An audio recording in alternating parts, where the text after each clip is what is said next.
Ashwath மாரிமுத்தும் CP சக்கரவர்த்தியும் 2 பேர் கதையை தான் ஃபைனல் பண்ணாங்க. கூலி படத்துக்கு பெரிய ஒரு எதிர்பார்ப்பு, லோகேஷ் ரஜினியும் சேர்ந்து பண்றாங்க அந்த ப்ரோமோ அப்படின்னு பார்த்து பயங்கர எதிர்பார்ப்பா தான். அந்த எதிர்பார்த்தை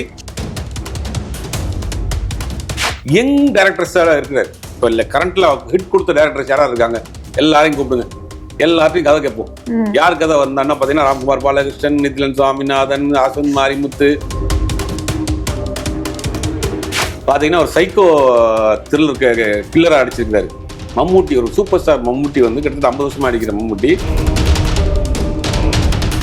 ஹாய் ஹலோ வணக்கம் சினி கார்னர் நேயர்களே. நாம் இப்ப பார்த்துட்டு இருக்கிறது சினிமா சர்ச்சைகள்.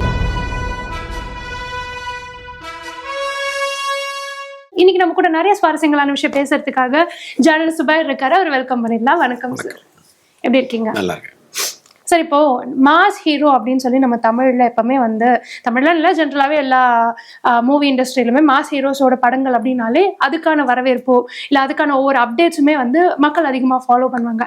அப்படி இப்போ ஜெயிலர் 2 எப்போ வரும் அப்படின்றது வந்து நிறைய அவரோட ஃபேன்ஸாக இருக்கட்டும் ஜென்ரலாக எல்லாருமே எதிர்பார்த்துட்டு இருக்காங்க. ஏன்னா ஜெயிலர் அந்த அளவுக்கு ஒரு சக்ஸஸ்ஃபுல்லான ஒரு படமா இருந்தது. ஸோ ஜெயிலர் 2 அப்டேட் பற்றி நீங்கள் ஏதாவது ஷேர் பண்ணுங்க. ஜெயிலர் 2ல இன்னும் ஒரு 15 டேஸ்க்கு மேலே ஒர்க் இருக்கு அப்படிங்கிறாங்க. அதுக்கு பேட்ச் ஒர்க்கா இல்லை வந்து இன்னும் சீன்ஸ் எடுக்க போறாங்களாங்கிறது தெரியல. அதில் வந்து பாலையா இருக்கிறாரு, அப்புறம் வந்துட்டு இவர் விஜய் தேவரகொண்டா இருக்காருன்னு பல இது செய்தி போயிட்டு இருக்கு. பட் இன்னும் ஒரு 15 நாள் ஒர்க் இருக்கு. அதுக்கு முடிச்ச பிறகு போஸ்ட் ப்ரொடக்ஷனு அப்படிங்கும்போது இந்த இயர் ஒரு மிடில் வர்றதுக்கு தான் வாய்ப்பு இருக்கு. இந்த படம் இந்த இயர் மிடில் ஆயிடும். ஆமா, மிடில் ஆயிடும். இன்னும் படமே ஒன்றும் பேலன்ஸ் இருக்கு. பேலன்ஸ் முடிச்ச பிறகு போஸ்ட் ப்ரொடக்ஷன் ஒர்க்கு அதெல்லாம் முடிஞ்ச பிறகு தான் வரும். ஓகே. ஸோ நெக்ஸ்ட் வந்து கமலஹாசன் அண்ட் ரஜினிகாந்த் சார் இணைந்து நடிக்கக்கூடிய படத்துல ஏற்கனவே நம்ம ஒரு டைரக்டரால அறிமுகமாகப்பட்டு அப்புறம் அது மாறி இப்ப நிறைய போயிட்டு இருக்குல்ல. இப்ப நெல்சன் தானா அது ஃபிக்ஸா? ஆமா, அது ஒன்றும் பிரச்சனை இல்லை. அது நெல்சன் தான். அதுக்கடையில இவர் வந்து இந்த சிபி சக்கரவர்த்தி படம் அதை முடிச்சுட்டு வர்றாரு. அப்புறம் இவருமே வந்து இந்த அன்பறிவு மாஸ்டருடைய படம் இருக்கு, அதை முடிச்சுட்டு வந்துதான் இந்த வருஷம் எண்டில் தான் அந்த படம். அந்த 2 பேரும் சேர்ந்து நடிக்கிற நெல்சன் படத்தை வந்து இந்த வருஷம் எண்டில் தான் பண்றாங்க. இதுக்கு இடையில 2 பேருமே 2 படம் ஆளுக்கு ஒரு படம் பண்றாங்க. அந்த படம் தான் இப்ப யார் படங்கிறதா பெரிய சிக்கல்ல போயிட்டு இருக்கு. இப்ப பாத்தீங்கன்னா அந்த படத்தை முதல்ல வந்து சுந்தர்சி பண்றதா இருந்தது. அப்புறம் வந்துட்டு சுந்தர்சி வெளியில போனதுக்கு பிறகு ஒரு பெரிய வேட்டை நடந்தது. பார்க்கிங் டைரக்டர் ராம்குமார் பாலகிருஷ்ணன், அப்புறம் வந்துட்டு சிபி சக்கரவர்த்தி, அப்புறம் வந்துட்டு அந்த நிதிலன் சுவாமிநாதன், ஒரு பெரிய டீம்ல கேட்டாங்க. பலரும் போய் காசு சொல்லிட்டு வந்தாங்க. அதுல ஒரு நபர் தான் நம்ம அஸ்வத் மாரிமுத்து. அஸ்வத் மாரிமுத்தும் சிபி சக்கரவர்த்தியும் 2 பேர் கதையை தான் ஃபைனல் பண்ணாங்க. கடைசி நேரத்துல அஸ்வத் மாரிமுத்து வந்து சிம்பு வச்சு ஒரு படம் பண்றாங்க. ஏஜிஎஸ்க்காக சிம்பு வச்சு ஒரு லவ் ஆனந்தம்னு ஒரு படம். ஆக்சுவலா அந்த படம் வந்து போன வருஷமே ஆரம்பிக்க வேண்டிய படம், சில காரணங்கள் தள்ளி போச்சு. அந்த படத்தோடைய ஸ்கிரிப்டே முடிச்சிட்டாரு, அஸ்வத் மாரிமுத்து முடிச்சிட்டாரு. அதேமாக மே மாசம் அந்த படத்துக்கூட ஷூட்டிங்கே போறாங்க. அதுக்கிடையில ஆக்சுவலா முதல்ல அந்த அரசன் படத்தினுடைய ஷெட்யூல் என்னன்னா மே மாசத்தோட அரசனே முடியுது அவருடைய ஷெட்யூல். இப்ப மே மாசம் வரைக்கும் அரசன் மே மாசத்துல அரசன் முடியுமாங்கிறது தெரியல. இப்பதான் செகண்ட் ஷெட்யூலே அவங்க பிளான் பண்றாங்க. அப்படிங்கும் போது இப்ப அந்த ஷெட்யூல் வந்து கொலாப்ஸ் ஆயிடுச்சு. அப்போ இவர் வெயிட் பண்றாரு. இப்ப அஸ்வந்த் வந்து படம் ஸ்கிரிப்ட் முடிஞ்சிருச்சு, வெயிட் பண்றாரு, என்ன பண்றதுன்னு தெரியல. இதுக்கிடையில தான் சிபி சக்கரவர்த்தி ரஜினிகாந்த் நடிக்கக்கூடிய ஒரு படம் நம்ம பார்த்தோம், அனௌன்ஸ்மெண்ட்லாம் வந்துச்சு. அந்த படத்தை அவர் பண்ண போறார், ராஜ்கமல் பிலிம்ஸ் தயாரிக்க போறாங்க, பண்ண போறாங்க, ரெண்டு சேர்ந்து பண்றாங்கிற செய்தி எல்லாம் வந்துச்சு. ஆனா இப்ப சமீப காலமா வந்த சிக்கல்னா அந்த படத்துல இருந்து சிபி சக்கரவர்த்தி வெளியில ஏறார் அப்படிங்கிற திருப்பியும் முதல்ல இருந்து ஆரம்பிக்கிறாங்கிற ஒரு செய்தி போயிட்டு இருக்கு. அது என்ன சொல்றாங்கன்னா, இந்த சிபி சக்கரவர்த்தி ஒரு தெலுங்கு படத்துக்காக கமிட் ஆயிருந்தாரு, அந்த படத்துல கொடுத்தாங்க, என்ஓசி கொடுக்கல. ஒரு தரப்பு சொல்றாங்க என்ஓசி கொடுத்துட்டாங்கிறாங்க, ஒரு தரப்பு ஒண்ணு என்ஓசி கொடுக்கலங்கிறாங்க. அந்த தயாரிப்பு நிறுவனத்துல பெரிய அளவுல ஒரு காம்பன்சேட் பணம் கேட்கறாங்க. அதனால அது ஒரு பிரச்சனை இருக்கு. அப்புறம் இதே சிபி சக்கரவர்த்தி சிவகார்த்தியனை வச்சு ஒரு படம் பண்றதுக்காக ஒரு ப்ராஜெக்ட் இருந்துச்சு ரொம்ப நாளாவே. அந்த கம்பெனிலையுமே அவங்களும் என்ஓசி கொடுக்கல. இதெல்லாம் சிக்கல்னு ஒரு பக்கம். இன்னொரு பக்கம் ரஜினி கதையில சில சேஞ்சஸ் எல்லாம் பண்ணாரு.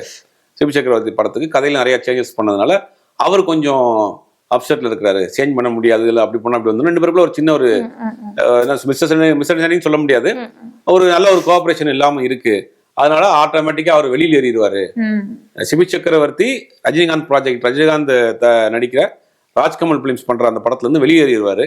அதுக்கு பதிலா அஸ்வத் மாரிமுத்து உள்ள போறாருங்கிறாங்க. இது அப்படியே தலை சுத்துற மாதிரி இருக்கு. அஸ்வந்த் மாரிமுத்தை பொறுத்த வரைக்கும் அங்க கமிட் ஆகி அவர் மே மாசம் ஷூட்டிங் போறதுக்கு ரெடியா இருக்கிறாரு. சிம்பு படம். ஆமா, ஆனா சிம்பு படம் முடியல.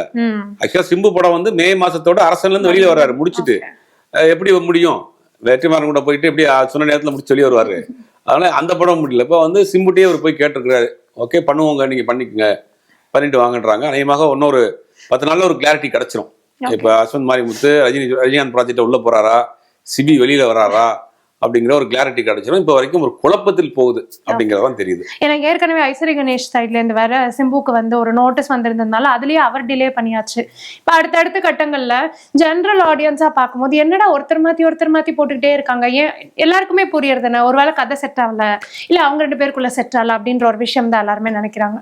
கூலி படம் வந்திருந்தது. அது வந்து ரசிகர்கள் கிட்ட நிறைய ஒரு வரவேற்பை பெற்றிருந்தாலும் அது அந்த அளவுக்கு ஓடல அப்படின்ற ஒரு கருத்து இருக்கு. அது உண்மைதானே? கூலி படத்துக்கு பெரிய ஒரு எதிர்பார்ப்பு, லோகேஷ் ரஜினியும் சேர்ந்து பண்றாங்க அந்த ப்ரோமோ அப்படின்னு பார்த்து பயங்கர எதிர்பார்ப்பா தான். அந்த எதிர்பார்த்தை ஃபுல்ஃபில் பண்ணுங்கிறதா உண்மை. அப்படிங்கிறது ரஜினிகாந்துக்கு அந்த படத்துல ஒரு பெரிய அப்செட். ஆனா லோகேஷ் தான் அவங்க 2 பேரும் சேர்ந்து பண்ற படம் அதை பண்ற வேண்டியதா இருந்துச்சு. ரஜினி கமல் பண்ற அந்த ப்ராஜெக்டை ஸ்டார்ட் பண்ணி விட்டதே லோகேஷ் தான். கடைசி ப்ராஜெக்ட்ல அவர் இல்ல.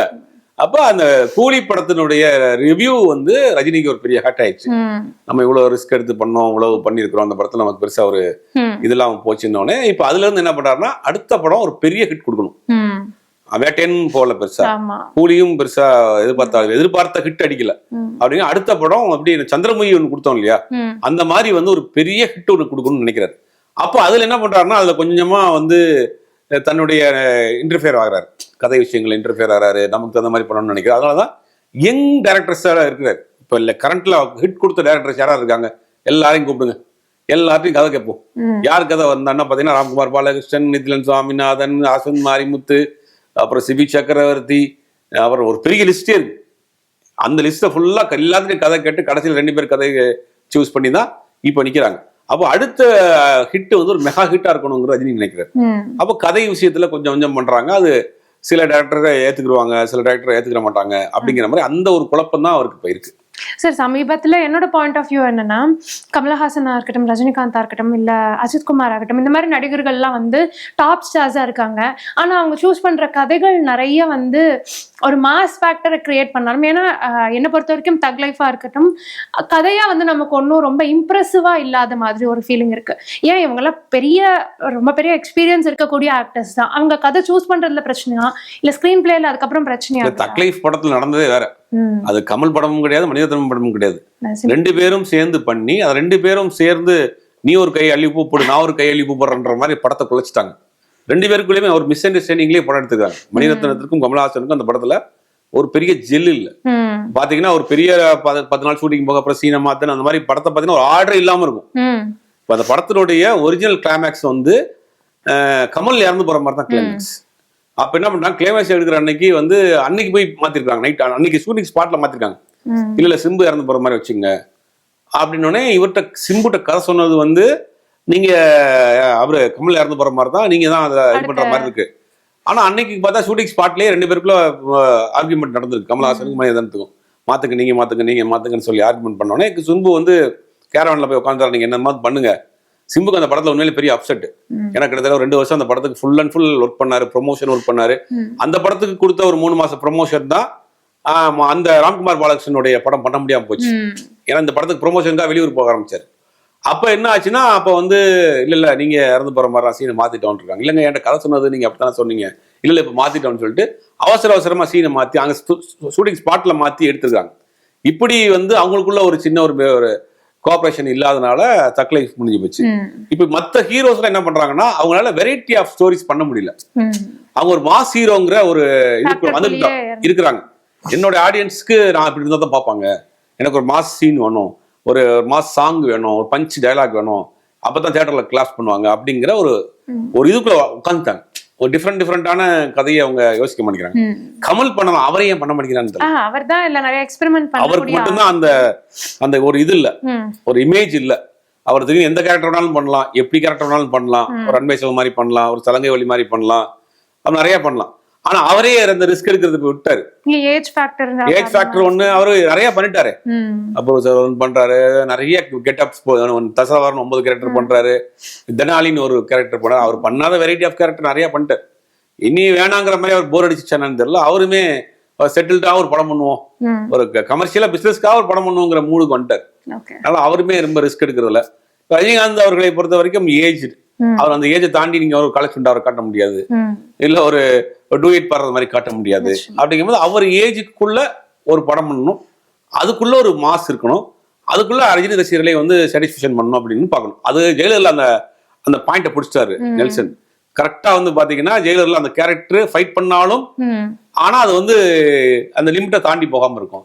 அந்த கேரக்டர் வந்து காமெடி பண்ணாலும் அதே நேரத்துல அது வந்து லிமிட்டை தாண்டி போகாம இருக்கும், ட்ரோல் ஆகாம இருக்கும். அந்த அந்த அந்த கிராஃப்டை வந்து கரெக்டா நெல்சன் பிடிச்சிட்டாரு. அதனால நெல்சன் அடுத்த படத்தை கொடுத்துருக்காரு. அதே மாதிரி எத்தனை பேர் பண்ண முடியும்? ஜெயிலர் மாதிரியான ஒரு ஸ்கிரிப்டை வச்சு ஒரு பையனுக்கு அப்பா, அவர் வேணா வந்து ஜெயிலரு, அவருக்கு பின்னாடி ஒரு கதை இருக்கு, அவர் ஃபைட் பண்ணுவாரு, கொலை பண்ணுவாரு, அவருக்குள்ள ஒரு காம்படிஷன்ஸ் இருக்கு, அவருக்கு பின்னாடி ஒரு பிளாஷ்பேக் அப்படின்ற ஒரு விஷயத்த அதை கரெக்டா அந்த கேரக்டருக்குள்ள நூல் பிடிச்ச மாதிரி பண்ற டைரக்டர் எத்தனை பேர் பண்ண முடியும்? அது ரொம்ப ஒரு சின்ன ஏரியா தான் அது. அந்த மாதிரி என்ன கதை பண்ணக்குள்ள ஒரு சின்ன ஏரியா தான். இப்போ அந்த மாதிரி ஆளே இல்லையே. அது புதுசா வர்ற யங் ஹீரோஸ் வந்து டெக்னிக்கலா இவங்க வந்து ஸ்ட்ராங்கா இருக்காங்க. இப்போ வரக்கூடிய எல்லாருமே யங் டைரக்டர்ஸ் இல்லாம டெக்னிக்கலா ஸ்ட்ராங்கா இருக்காங்க. ஸ்டோரி வைஸ் அவங்க வந்து விட்டுறாங்க. ஸ்டோரி வைஸ் என்னன்னா, ஒரு காலத்துல வந்து ஸ்டோரி டிஸ்கஷன் இருந்துச்சு. அன்னைக்கு இருக்கிற காலங்கள் என்னன்னா, பெரிய பெரிய ரைட்டர்ஸ் வந்து ஸ்டோரி டிஸ்கஷன்ல உட்காருவாங்க. பாலகுமாரனா இருக்கட்டும், பட்டுக்கோட்டை பிரபாரா இருக்கட்டும், ராஜேஷ்குமாரா இருக்கட்டும், அவங்களாம் ஸ்டோரி டிஸ்கஷனுக்கே வருவாங்க. அப்போ ஒரு டைரக்டரே ஒரு கதையை வந்து அவர் பண்ணிட்டாருன்னா அந்த கதையை எப்படி ஸ்கிரிப்டாக லாஜிக் இல்லாம கொண்டு போகணுங்கிறது அந்த ரைட்டர்ஸ்க்கு தெரியும். இப்போ அங்க ரைட்டர்ஸே இல்லையே. இப்போ வரக்கூடிய டைரக்டர்ஸ்க்கு எல்லாமே டெக்னிக்கல் நாலேஜ் இருக்கு, பட் ஸ்டோரி நாலேஜ், அதை எப்படி அந்த கதையை வந்து போர் அடிக்காம கொண்டு போகணுங்கிற இது தெரியல. அதனால பாத்தீங்கன்னா பெரிய பெரிய ஒரு படம் 2 படம் எல்லாம் பண்ணிடுறாங்க தட்டுப்பட்டு. அடுத்தடுத்த படங்கள்லாம் அவங்க கோட்டை விட்டுறாங்க. இப்ப கூலியே எடுத்துக்கிட்டீங்கன்னா, கூலியில ஒரு ஒரு அதுல வந்து ஒரு ஃபேண்டசி இருக்கு, ஆனா வந்து கதையா அவங்க வந்து அங்கங்க மிஸ் ஆகுது, அந்த கிராஃப்ட் அங்கங்க மிஸ் ஆகுது, ஒரு ஆர்டர் இல்லாம இருக்கும்.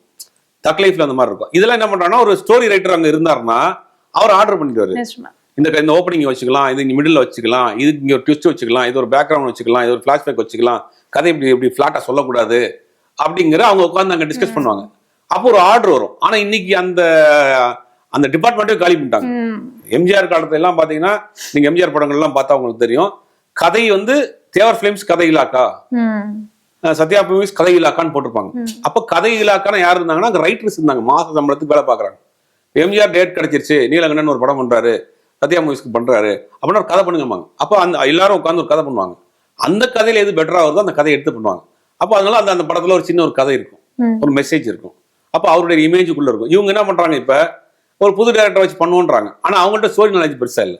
அவங்க ஒண்ணு ஏதாவது ஒரு கொரியன் படத்தை பாக்குறாங்க, இல்லாட்டி ஏதாவது ஒரு இங்கிலீஷ் படத்தை பார்த்து அடிச்சு விட்டுறாங்க, அதுல பெருசா அங்க இருக்க மாட்டேங்குது. அது என்ன ப்ரோமோ பண்ணிடுறாங்க பக்காவா, அவர் நல்லா ஒரு பில்டப்பான ஒரு ப்ரோமோ பண்ணிடுறாங்க. படமா உள்ள போய் உட்காந்து பாக்குறப்ப அப்படியே ஒரு 2வது ரீல் 3வது ரீல்லே நமக்கு அப்படியே ஒரு மாதிரி இறங்கிடுது. அந்த சுவாரஸ்யமாக அந்த ஸ்கிரிப்ட் தள்ளிட்டு போக தெரியல அவங்களுக்கு. இப்போ எனக்கு என்ன டவுட்னா சார், ஒன்னு ரசிகர்கள் வந்து அந்த மாஸ் ஃபேக்டருக்குள்ள இறங்கிட்டாங்கன்னு நினைக்கிறாங்களா, இல்ல ஹீரோஸ் வந்து அது கொடுத்தா அவங்க ஏத்துப்பாங்களான்ற பயத்தினால பண்ணாம இருக்காங்களா? இல்ல, இவங்க அந்த இமேஜை விட்டு இறங்கிட கூடாதுன்னு நினைக்கிறாங்க. அதுதான் அவங்களுக்கு பெரிய பலமே. இந்த மாஸ் ஹீரோஸ்க்கு நம்ம வந்து அந்த ரேஞ்சில் இருந்தா தான் நம்மள மதிக்கிறான். அப்ப இந்த மோகன்லால்லாம் இருக்காருல்ல சார், மலையாளம் சினிமால வந்து அவங்க சூப்பர் ஹீரோ தான். அவங்க இப்ப ஆனா சமீபமா பார்த்தா ஒரு சின்ன ஒரு நார்மல் ரோல்ல பண்ணிருப்பாங்க. இல்ல, நீங்க மலையாள இண்டஸ்ட்ரியே வேற.